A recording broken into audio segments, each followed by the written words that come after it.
You have never truly understood your subconscious. You think you know yourself. You think you have control. But Freud would tell you that this is the greatest illusion of all. Beneath every decision, every word, every silence, there's a whisper that doesn't belong to your conscious mind. It's that faint trembling inside you when you want to say something but don't. It's the sudden sadness that visits you without a reason. It's the anger you feel toward someone you love, even when you try to deny it. That, Freud would say, is your subconscious speaking, the hidden director of your life, shaping your actions, dreams, and fears from the shadows. Before we dive into this journey of self-discovery, take a moment to breathe and stay here with me. If you're new to this channel, I invite you to subscribe, not just to watch another video, but to take part in a conversation about the invisible layers of your mind. This is a space for those who are ready to look inward, to explore what they've been running from. And I promise it's not as frightening as it seems. The most painful truths are also the ones that can set us free. We often imagine that the subconscious is some dark and mysterious force, something buried deep inside us that only appears in dreams or slips of the tongue. But for Freud, the subconscious wasn't a distant place. It was the very foundation of who we are. The conscious mind, he said, is like the tip of an iceberg, small and visible, while beneath the surface lies the vast, unseen mass of everything we've ever repressed, denied, or refused to feel. Think about that for a moment. Every emotion you've pushed away, every desire you've been taught to hide, every thought you've judged as unacceptable, they didn't disappear. They sank. They settled into the depths of your psyche, forming the hidden script that directs your behavior. That's why sometimes you react in ways that surprise even yourself. Why you sabotage relationships that mean the world to you. Why you repeat patterns that bring you pain, even when you swear you'll never do it again. The truth is, your subconscious has been speaking all along. You just haven't learned how to listen. Freud believed that much of our suffering comes from the war between the conscious and the unconscious. We want to believe we are rational beings, but we are, in reality, creatures of conflict. The child inside us still cries for what it never received. Attention, safety, love. The adult tries to silence that cry by working harder, by seeking validation, by controlling everything around them. But the child's voice doesn't fade. It echoes in our anxiety, in our restlessness, in the emptiness that no success can fill. The subconscious, Freud said, is timeless. It doesn't understand the difference between past and present. So the pain we've buried doesn't age, it waits. It waits for a moment of weakness to resurface, often disguised as something else. A dream, a mistake, a sudden outburst. The subconscious is cunning. It will find a way to express what you've refused to acknowledge. And here's the cruel beauty of it. Repression is both a defense and a prison. We repress to survive, but what we repress continues to live within us, influencing everything we do. Have you ever wondered why certain people trigger you so deeply? Why some situations make you feel small, unseen, or angry beyond reason? It's not random. These are emotional mirrors, reflections of the parts of yourself that you've hidden away. The person who ignores you might awaken the wound of a childhood where your needs were dismissed. The partner who pulls away might remind you of the love that once felt conditional. Every emotional reaction is a message from your subconscious saying, there is something here you haven't healed. And if you don't listen, the message will repeat again and again, louder each time, until it becomes impossible to ignore. Before we continue, I want to ask you something. And I'd love for you to answer in the comments, because your words might resonate with someone who feels the same. What's something about yourself that you've always struggled to understand? Maybe it's a reaction, a fear, or a pattern that keeps returning no matter how much you try to change. You can write, "I'm beginning to see what I've been hiding." It's a simple phrase, but it carries the first spark of awareness, and awareness is where healing begins. Freud once said that dreams are the royal road to the unconscious.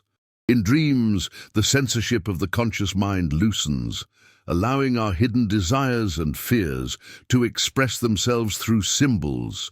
That nightmare that repeats, that strange image that lingers in your mind after you wake, they're not random. They're messages in disguise, but we rarely take the time to listen. We scroll, we distract, we fill every moment with noise so we don't have to hear what the silence wants to tell us. The subconscious, however, doesn't give up. If it cannot speak through dreams, it will speak through your body, through tension, fatigue, illness. The body, too, is a language of the unconscious. A tight throat, a heavy chest, a recurring pain. All these can be ways your subconscious tries to say, there is something I need you to see. Freud's work was never about judging or labeling. It was about understanding. He knew that to become whole, we must face what we've hidden, not with shame, but with compassion. Because repression always begins as protection. There was a moment when you couldn't handle that pain, so your mind buried it to keep you safe. But as adults, that same defense becomes the very thing that keeps us trapped. Healing begins when we can return to those buried memories and hold them with new eyes, the eyes of someone who can finally handle what the child could not. You've probably felt this inner tension.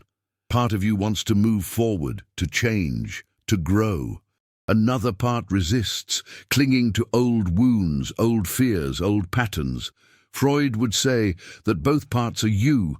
The resistance is not the enemy. It's the wounded child protecting itself from being hurt again. The next time you notice that resistance, instead of fighting it, try listening. Ask yourself, what are you trying to protect me from? You might be surprised by the answer. The subconscious doesn't speak in logic. It speaks in emotion, in symbols, in repetition.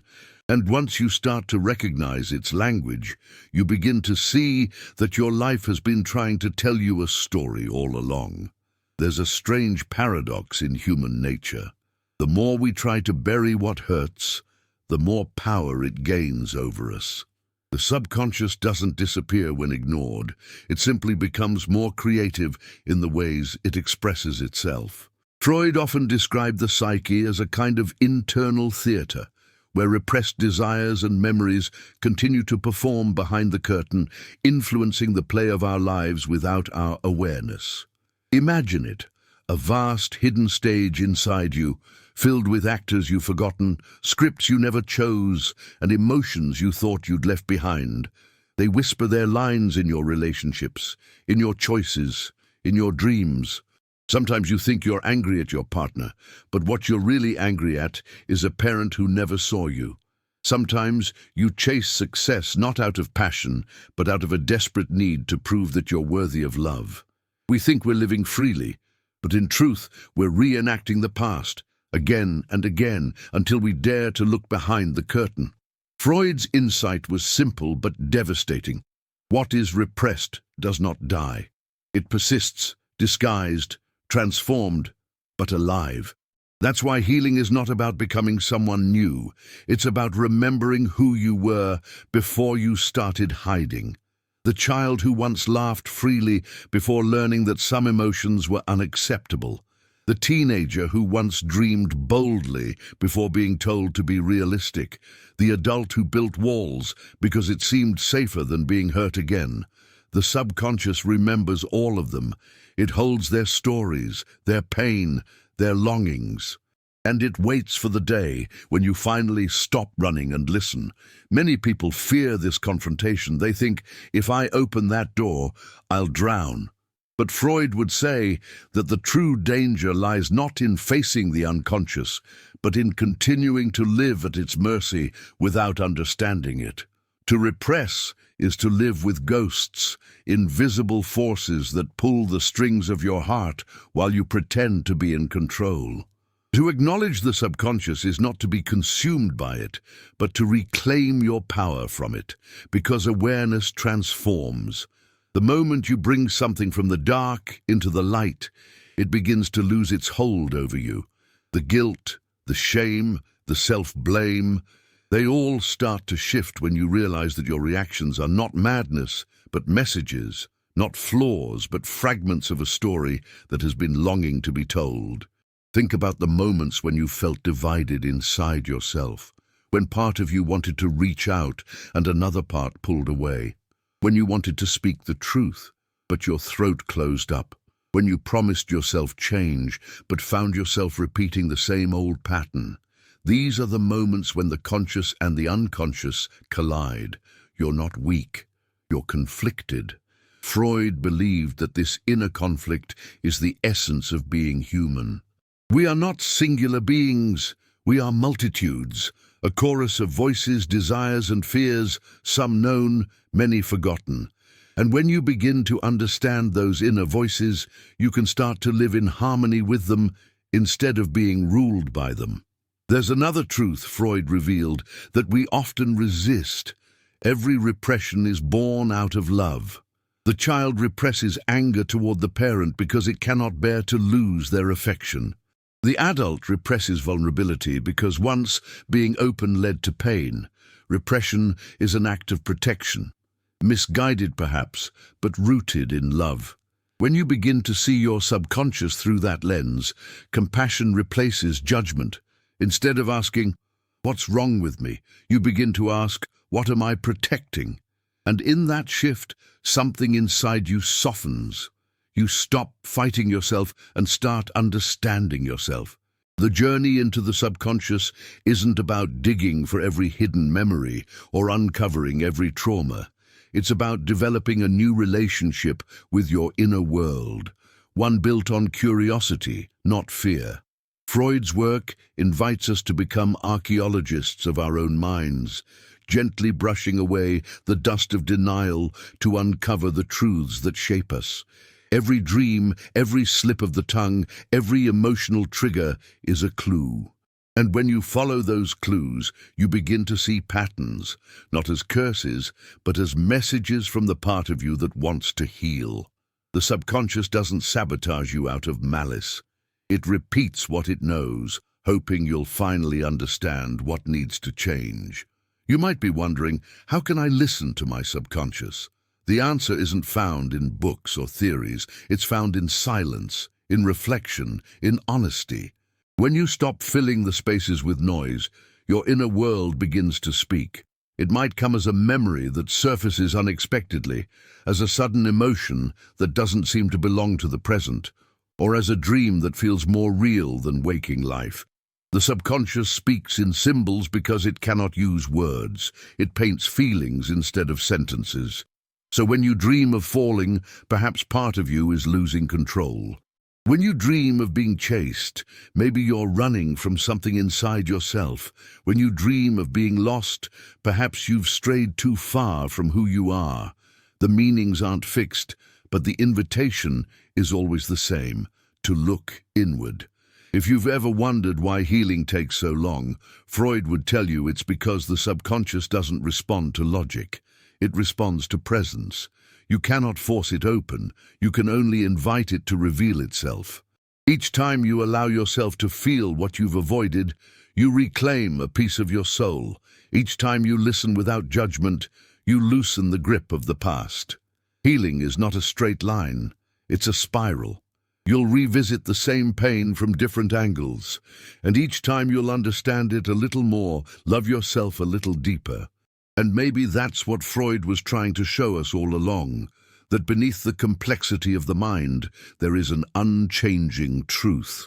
We all long to be seen, even by ourselves. The subconscious hides because it fears rejection. It withholds because it has learned that certain emotions are unsafe. But the moment you turn toward it with compassion, it begins to trust you. It begins to open. And slowly, the distance between who you are and who you show to the world starts to fade. So tonight, before you fall asleep, I want you to ask yourself a simple question. What is my subconscious trying to tell me? Don't try to analyze it. Just listen. Maybe an image will come, or a feeling, or a word. Whatever it is, welcome it. That's how the dialogue begins, because the truth is, you've never been at war with your subconscious. You've only been misunderstanding it. It's not your enemy, it's your oldest ally, carrying the memories you couldn't bear, the dreams you abandoned, the truths you forgot. It has been waiting patiently for you to remember. If you've come this far, thank you.